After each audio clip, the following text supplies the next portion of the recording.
પ્રભુએ ઘણું બધું કીધું, સવાર સુધી ચાલે. તમારે બધાની તૈયારી છે સવાર સુધી બેસવાની? કેટલા બેસશે? કાનાભાઈ જમવાની તૈયારી કરી દેજો. ભાઈ જો ભોજન વિના ભજન ન થાય. ખરું ખોટું મારવાલા? જો આનંદ કરવાનો, વલ્લભનો દાસ કદી ન હોય, અને હોય ઉદાસ તો ના હોય વલ્લભનો. આ વિડીયોમાં આવી ગયો કેટલા બેસવાના છે, એટલે ગણીને ભોજનની વ્યવસ્થા કરી દેજો. આમાં એકેયને જવા નહીં દઉં. આમાં લીલિયાના કેટલા છે, સાવરકુંડલાના, બીજાના કેટલા? તમારા લોકોની રહેવાની વ્યવસ્થા કરી દેશું. વાત કરતા હતા રાધાજીની, કાનાની.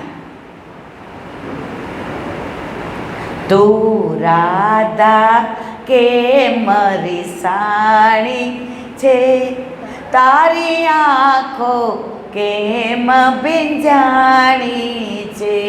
તું રાધા કે મરી સાણી છે, તારી આંખો કેમ ભીંજાણી છે. તું બંસી કે તો બંસી આપું, તારું નામ સદા મારી આગળ રાખું.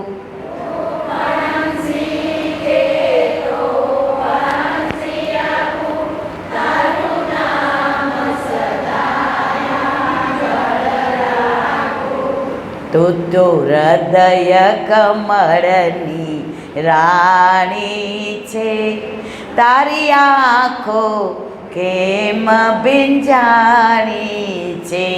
તું તો હૃદય કમળની રાણી છે, તારી આંખો કેમ ભીંજાણી છે. વ્રજની નારી સૌ મતવાલી,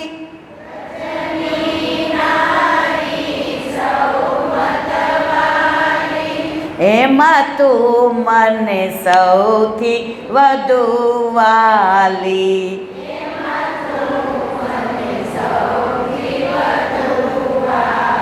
હવે સાંભળો, તારી મારી પ્રીત પુરાણી છે, તારી આંખો કેમ ભીંજાણી છે.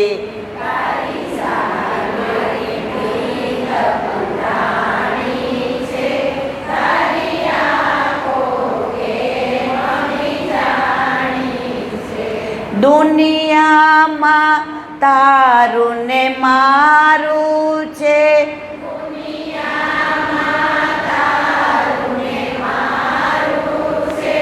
વલ્લભ નામ મને પ્યારું છે.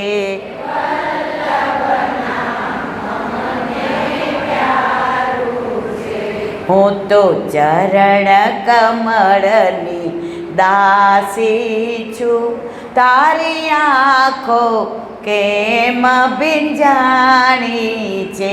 તું રાધા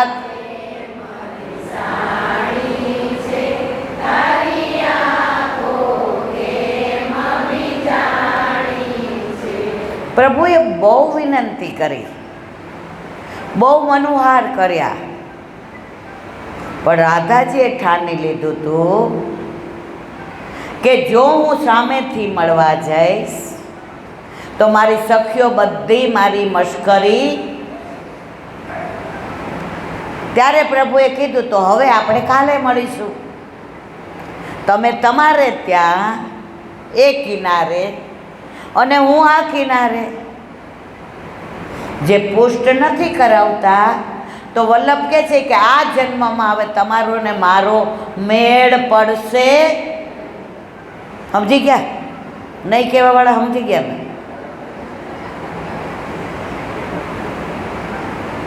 પણ વલ્લભ એમ નથી છોડતા. જ્યારે આપણને બ્રહ્મ સંબંધ આપે આપણો હાથ ગોવર્ધનનાથજીના હાથમાં સોંપે છે, ત્યારે વચન લે છે કે મારા વૈષ્ણવના દોષ સામું ક્યારેય જોશો, અને તમને બધાની જ બીક લાગે છે. શેની લાગે છે? વલ્લભે વચન લીધું, શું કામ બીઓ છે? અને જેનો હાથ તમે મારા હાથમાં સોંપશો એને ક્યારેય હું છોડીશ. રાધાજીને એમ થયું કે પ્રભુ તો પધારી જશે. રાધાજી જવા દે ખરા મારા વાલા? હવે પ્રસંગની પરાકાષ્ઠા સાંભળો. રાધાજી કે પ્રભુ મારે આવવું છે, હું દોડું છું, હું નાવમાં બેસું છું, તમે ઠાડાવ્યો. પ્રભુ સ્થિર થઈ ગયા, એકદમ સામે જોવા માંડ્યા. નજરથી નજરને મિલાવી તો જો, પ્રભુને તું પ્રેમી બનાવી. પણ જેના ઘરે બિરાજતા નથી પ્રેમી નો બનાવી શકે. એ રમતા જોઈ, સમજી ગયા ને? ત્યારે રાધાજીએ જોયું કે પ્રભુ ક્યાંક મને છોડીને નંદાલયમાં પાછા પધારી જશે. તો રાધાજીએ શું કર્યું ખબર છે? એ શ્યામ, એ શ્યામ, મારી આ અલકલટ છે ને, આને શું કહેવાય? અલકલટ. એ મારી નખવેશ્વરમાં એવી અટવાઈ ગઈ છે, એવી અટવાઈ ગઈ છે કે હું હોડીમાં બેસું કેવી રીતે? સમજાય છે બધાયને? આ વાળ અહીંયા અટવાઈ ગયા હોય કેવા ખેંચાય, એટલે મેં પકડી રાખ્યા. પ્રભુ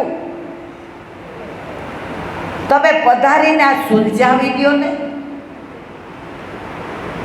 ઠાકોરજીએ નાવની પણ રાહ જોઈ સીધા યમુનાજીમાં કૂદકો માર્યો અને સામે કિનારે આવ્યા. અને રાધાજીની જે અલકલટ નખવેસરમાં ઉલઝાઈ ગઈ હતી, પ્રભુએ આવીને સુલઝાવી અને રાધાજીને આલિંગન કરીને એટલું જ કહ્યું, રાધે તમે ઉલઝાવ ને ત્યારે સુલઝાવવા મને જ બોલાવજો, બીજા કોઈને બૂમ પાડશો. આપણા જીવનમાં પણ ઘણીવાર ઉલઝાઈ જાય છે. ઉલઝાઈ જાય છે કે નહીં મારવાલા? હા ના તો કયો? વ્યથા થઈ જાય, કોઈ રસ્તો ના મળે, કોઈ કામમાં ન આવે, ઘરના હાથ અંધર કરી દે. ત્યારે સુલઝાવા એકવાર પ્રભુને બૂમ પાડી જોજો. નો આવે ને તો મને કહેજો મારા વાલા.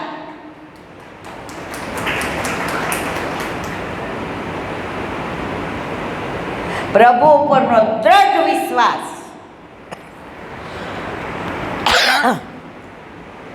તમને જીવનમાં ક્યારેય ઉલઝાવા નહીં દે.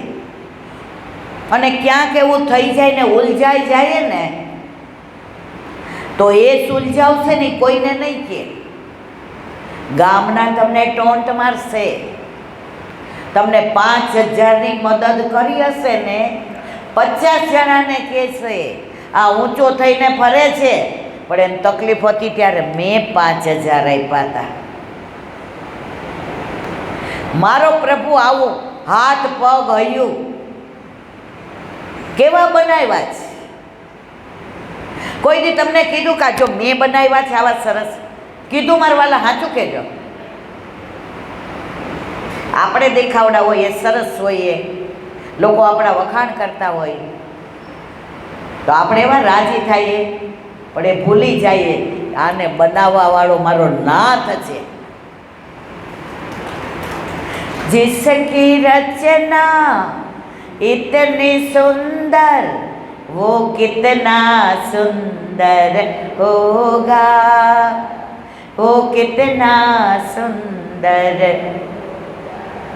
આપણને આવા બનાવ્યા. ઝરણા, નદી, નાવ, તળાવ, વાદળ, આકાશ, પૃથ્વી, તારા, ચંદ્ર, સૂર્ય. અરે તમે એકવાર નિરાંતે, આજ સવારે અમે જાતા હતા ને તો બધાય ને એમ કે ફૈબાન પગની તકલીફ એટલે પાછળ આવશે.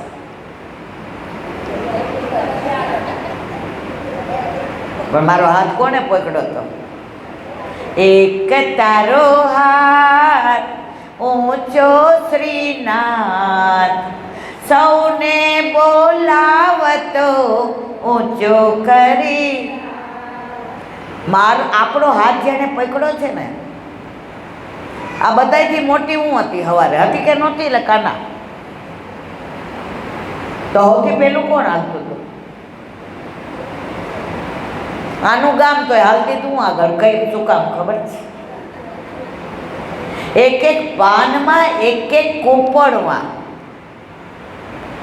એક એક રંગમાં, એક એક ડાળીમાં જે વૃક્ષોની હું પ્રભુએ બનાવેલી લીલોતરી જોતી હતી ને, ત્યારે મને એમ થતું હતું, હે મારા નાથ, અમે નાના હતા ને ચિત્ર દોરતા હતા. એક પાન અમને દોરવાનું કે ને 50 વાર રબરથી છેકતા હતા, તોય તારા જેવો શેપ ક્યારેય ન બનાવી શક્યા મારા વાલા. અને તે તો જો, એ પ્રભુ આપણા ઘરે બિરાજે છે. જેણે ગોવર્ધન ધારણ કર્યો એ આપણા ઘરે છે. જેણે માખણ ચોરી કરી એ આપણા ઘરે છે. જે રાસ રમ્યો એ આપણા ઘરે છે.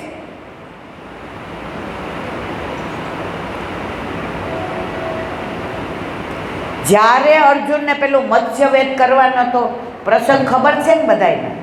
કે કહું? હા નો તો કયો? એટલે કહું કે ના કહું?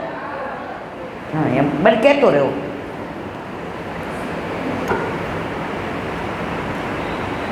દ્રૌપદીનો પેલું, હવે એ પક્ષીની આંખ પાણીમાં જોઈને વિંધવાની હતી, પક્ષી સામું જોવાનું નહોતું. સમજાય છે મારા વાલા? હવે આવતીકાલે હતું એટલે અર્જુન તો ઘરે જઈને આરામથી ને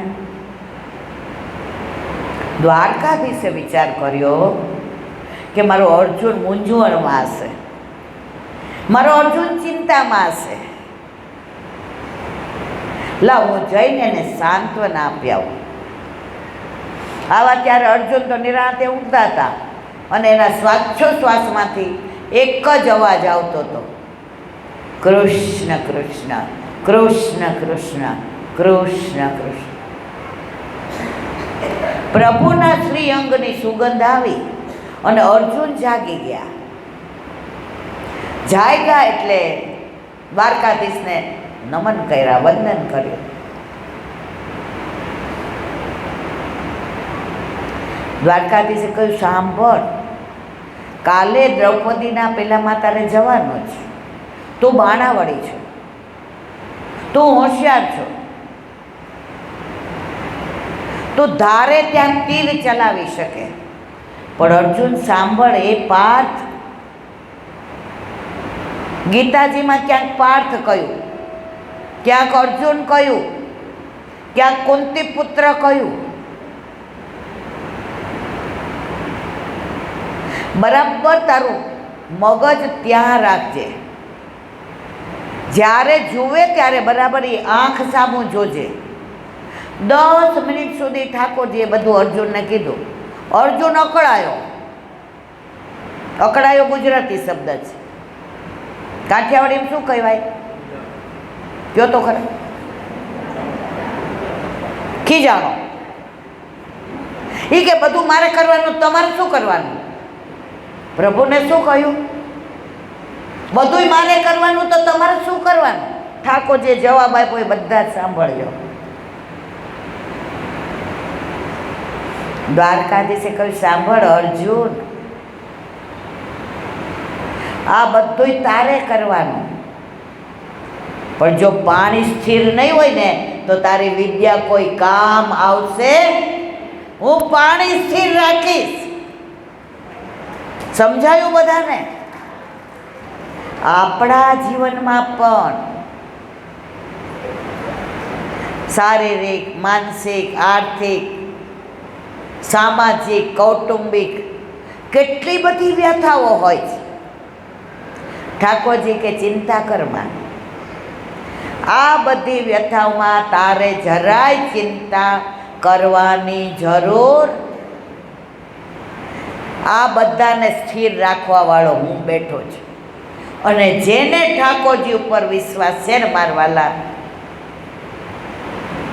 ચિંતા કરમાં તારું ધ્યાન રાખે છે ભગવાન. પણ આપણે હોશિયાર છીએ, તમે નહીં હો. આપણને દરેક વખતે એવું લાગે હું કરીશ, મારાથી થશે. પછી હારી જઈએ ત્યારે શું કહીએ ખબર છે? ઠાકોરજી બેઠા છે ને શું ચિંતા? આપણે હાયરા રહીએ, વાયરા રહીએ. માંદા હોય ને ઓલા આઈસીયુમાં લઈ જાય ને, ડૉક્ટર બહાર નીકળે એટલે બધા એક યારે પૂછે, સાહેબ સાહેબ. ત્યારે સાહેબ શું કહે ખબર છે? અમે દવા કરી, હવે ઠાકોરજીને યાદ કરો. ભાઈ ક્યાં ગયું તારું સાયન્સ? ક્યાં ગયો તું ગોલ્ડ મેડાલિસ્ટ?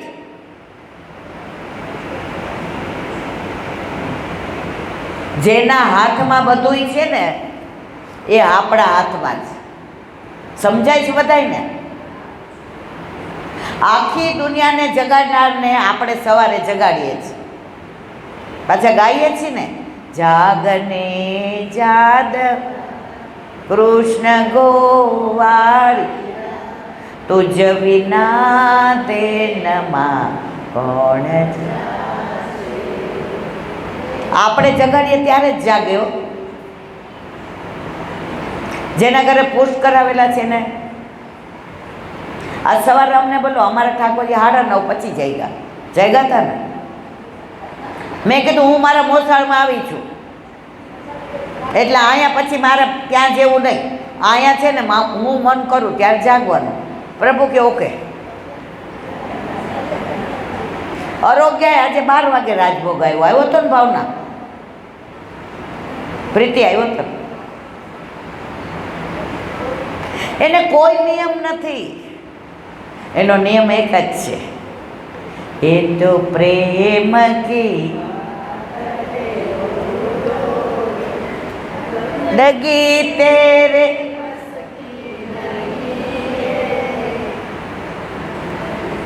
પ્રેમ સિવાય એને કશોય નથી જોઈતો. એમાં એક લાઈન બહુ સરસ આવે છે, યહાં દર દર પે તી હે પૂજા સર ઝુકાને કી ફુરસત નહીં. મર્યાદા માર્ગમાં જ્યાં જાય ત્યાં બધે પૂજા થતી હોય કે નહીં મારા વાલા? તમે ને હું જઈએ છીએ ત્યાં આમ કરવા, આપણું ધ્યાન જ ન હોય. આપણે આપણા ઘરે આપણામાંથી વિરાજતા આપણા ઠાકોરજીમાં એવા તન્મય થઈ ગયા હોઈએ કે સર ઝુકાને કી ફુરસત.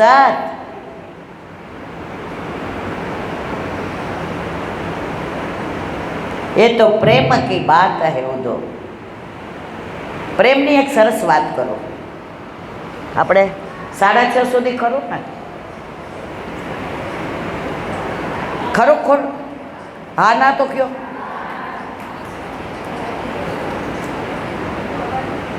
ગોપીઓ સવારના પરમાં આખી રાત ઠાકોરજીને જોયા વિના, ઠાકોરજીના સાનિધ્ય વિના, ઠાકોરજીના સામીપ્ય વિના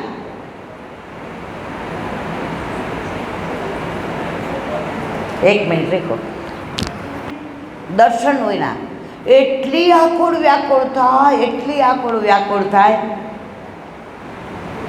કે બાનું શોધે કે સવાર ક્યારે પડે, આ ચંદ્રને આટલી આટલી ગાળો દે કે હવે જાને ભાઈ તું જાય. સૂર્યનારાયણનો ધીમો ધીમો પ્રકાશ આવે અને યશોદા મૈયા લાલાને જગાવે તો મેના મુખડાના દર્શન કરવા. હું શું જાણું રે વાલે મુજમાં સુદીઠો,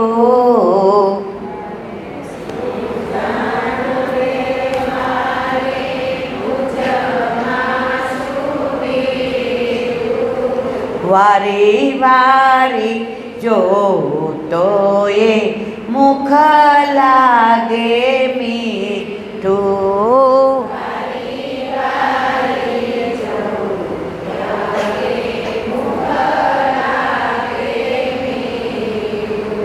ગોપીઓ કે છે હું શું જાણું રે વાલે મુજમાં સુધીઠું. પ્રભુ મને તો તારા મુખડાના દર્શન કરવાનું મન થાય છે. તારું રૂપ, તારું તેજ, તારું સૌંદર્ય, તારો પુંજ, તારો પ્રકાશ, તારો પવિત્રતા, પણ મારામાં શું છે? પ્રભુને જ્યારે આપણે ગમવા માંડીએ ને ત્યારે આપણા ઘરે પધારે. આજે મને તો અહીંયા આવું ગમતું હોય બરાબર, પણ આ કાનો કે નહીં આવો તો મારે હવાય. હા ના તો કયો મારવાલા. હવે કાનો કે ને પ્રીતિ ફોનમાં આમ ઈશારો કરે કે નાય હવાય મારવાલા. પણ કાનો કહેતો હોય ને પાછળથી કહેતો હોય ફઈબાન કયો આગલે દિવસે આવી જાય, આરામ થઈ જાય ને. પછી એક દી વહેલું આવવું ગમે ને મારવાલા. એમ આપણે પ્રભુને ગમવા માંડીએ, આપણાથી પ્રભુને પ્રેમ થઈ જાય, આપણા વિના પ્રભુ ના રહી શકે તો આપણા ઘરે પુષ્ટ થઈને આવ્યા વિના રે. સમજાય છે કે નહીં?